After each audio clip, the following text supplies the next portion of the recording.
Como la vida misma, nuestra manera particular de acercarnos a la cultura universal. Son temas tan importantes que no podemos desconocer. Haciendo honor a nuestro canal de curiosidades, solo te podría decir, mira vos, por ahí nos encontramos en la lectura de un libro, enredados entre tantas curiosidades e historias.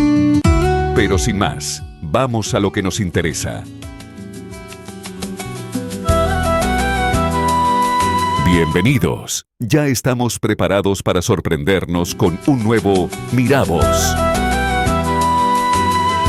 Bueno, hoy comenzamos con un nuevo Mira Vos de una obra muy provocadora de Héctor C. García, Carlos Será, Alfredo Olmedo, que fue publicada en 2015 por una editorial llamada La Neurosis o las Barricadas, para tener una idea de cómo comienza, ¿no? El título de la obra es Aprendiendo a Obedecer, crítica del sistema de enseñanza, donde las definiciones sobre el sistema educativo, en particular latinoamericano y español, aunque en cierta manera el libro se globaliza, plantea claramente que es importante desmontar esta idea que la escolarización siempre es sinónimo, y aquí es muy importante la palabra siempre, de liberación. Argumentando que las escuelas modernas, en realidad, según estos dos autores, son instrumentos de dominación diseñados para perpetuar el orden social capitalista, vigente hoy en día, ¿no es cierto?, a través de sus conflictos más extremos que están viviendo, ¿no? Bueno, este análisis se profundiza con temas centrales en el libro, como es el enfoque teórico que plantean los autores, contribuciones que también hacen al pensamiento educativo y críticas que podrían surgir al intentar cualquiera de ustedes, y además como propuesta de este Mira Vos, abordar la propuesta de este libro interesantísimo de estos autores tan controversiales. Como toda controversia, nos lleva, como siempre, a hacer nuestros propios cuestionamientos y de allí que puedan surgir el abordaje de nuevas propuestas. El libro, en realidad, y hablando un poco del contexto y el propósito, ¿no?, decía, el libro en realidad surge de un contexto de crisis educativa global que no es nada nuevo, que seguimos viviendo hasta el día de hoy, donde los sistemas escolares enfrentan cuestionamientos muy importantes con respecto a qué tan eficaces son relevantes son para los estudiantes, en particular para los niños, para los jóvenes, que deben proyectar, algo de esto hablamos en Mira Vos de Bauman cuando habla de educación, que deben proyectar en un devenir continuo, ¿no? Y las propuestas vigentes, en particular expuestas muy crudamente a partir de la pandemia, exponen más bien que la función de este sistema educativo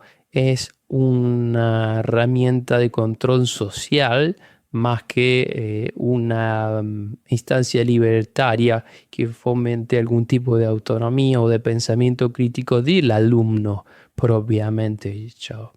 La introducción establece el tono. Las aulas están impregnadas de aburrimiento, un síntoma de un sistema que se enfoca en la curiosidad natural. Entonces los autores no buscan, en este caso, hacer un análisis académico exhaustivo, sino un texto más bien accesible para que podamos tener una visión más, y escuchen la palabra que es muy interesante dada la actualidad y las implicancias actuales que tiene, una mirada crítica y anarquista del sistema educativo. Es así que los autores dicen que esta necesidad de que haya una visión más anarquista del sistema educativo se puede, de alguna manera, adosar a la idea de caos en el sistema educativo o en el devenir del sistema educativo, en la proyección de lo que las instituciones educativas, me refiero, buscan en este amplísimo público,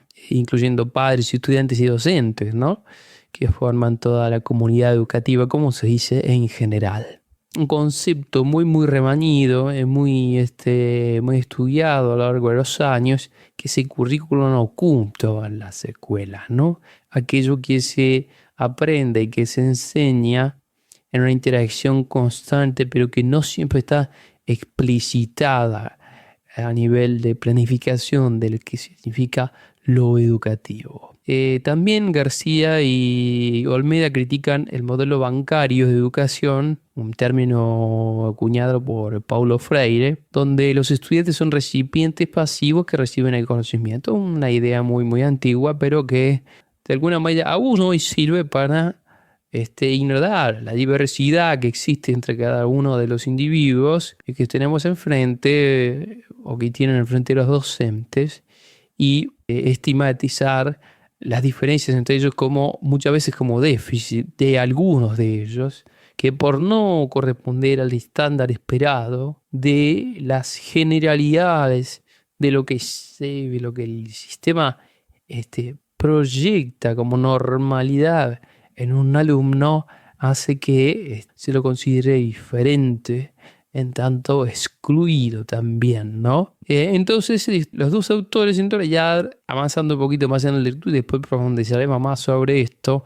están hablando de un aprendizaje más vinculado con la experiencia y muy alejado de la coerción, de todo lo que es impuesto, ¿eh? Y por supuesto muy conectado al entorno social y natural. Otro planteo que hacen los autores tiene que ver con la escuela e historia. El segundo capítulo del libro, lo decía, traza la evolución histórica de los sistemas educativos, mostrando que las escuelas modernas no son para nada un fenómeno natural, sino una construcción deliberada del Estado. Es decir, esto se ha hecho adrede, de manera intencional.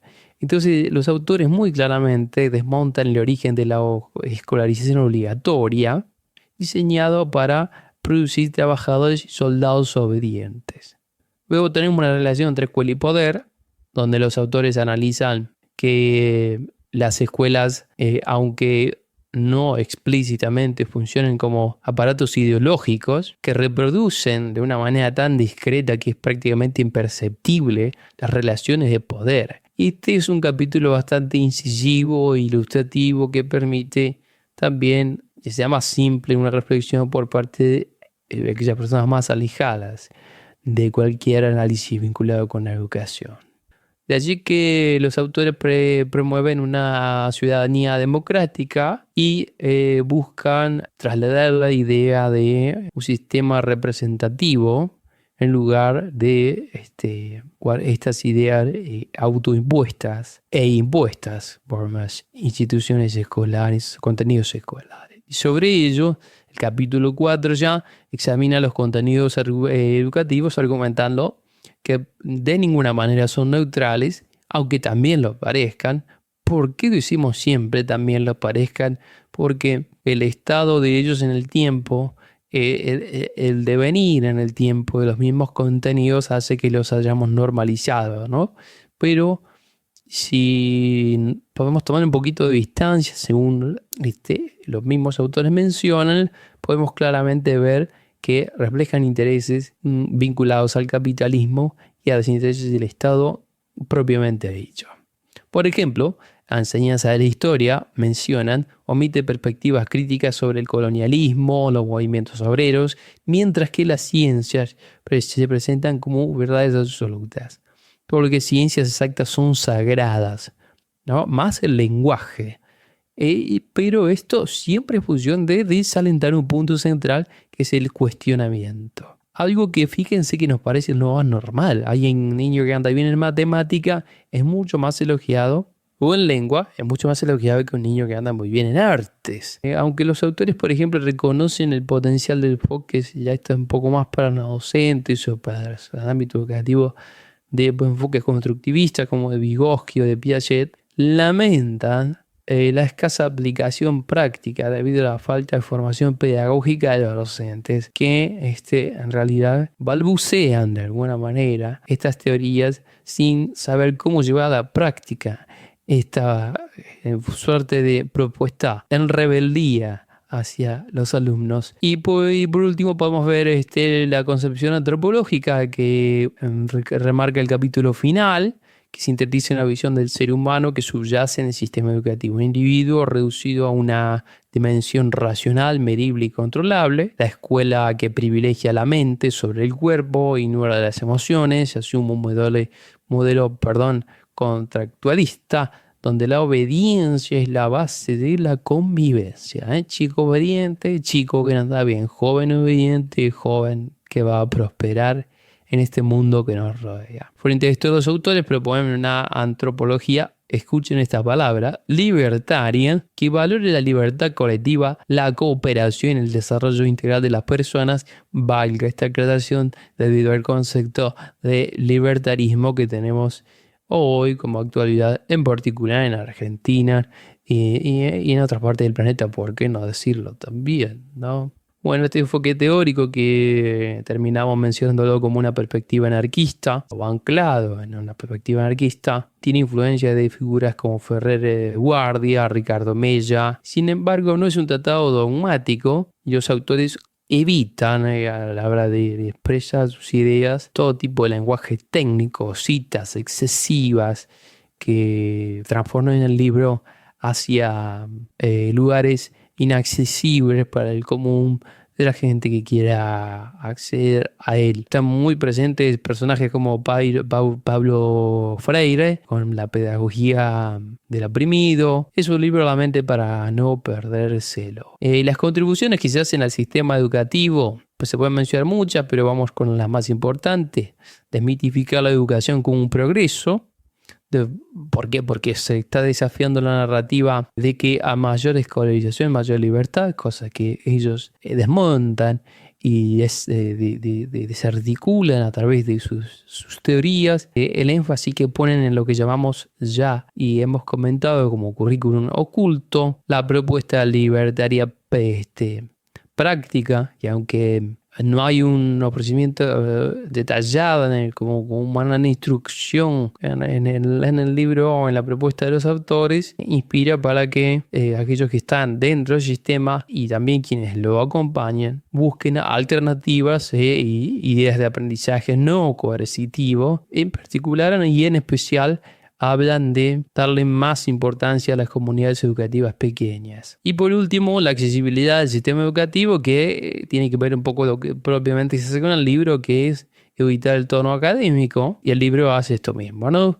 Democratiza la crítica educativa, haciéndola comprensible para cualquiera, sea especialista o no. Podríamos hacer algunas críticas, por supuesto, pero realmente creo que con este pequeño panorama tenemos ya una forma bastante interesante de abordar esta obra de estos autores tan atrevidos a la hora de escribir, que se llama Aprendiendo a Obedecer, así de esta manera, Aprendiendo a Obedecer, crítica del sistema de enseñanza.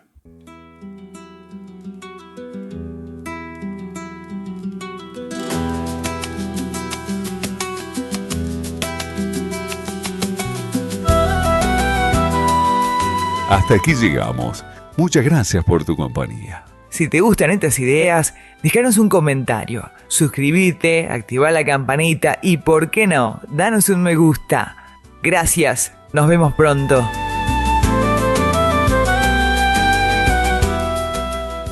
Como la vida misma. Gracias y hasta la próxima.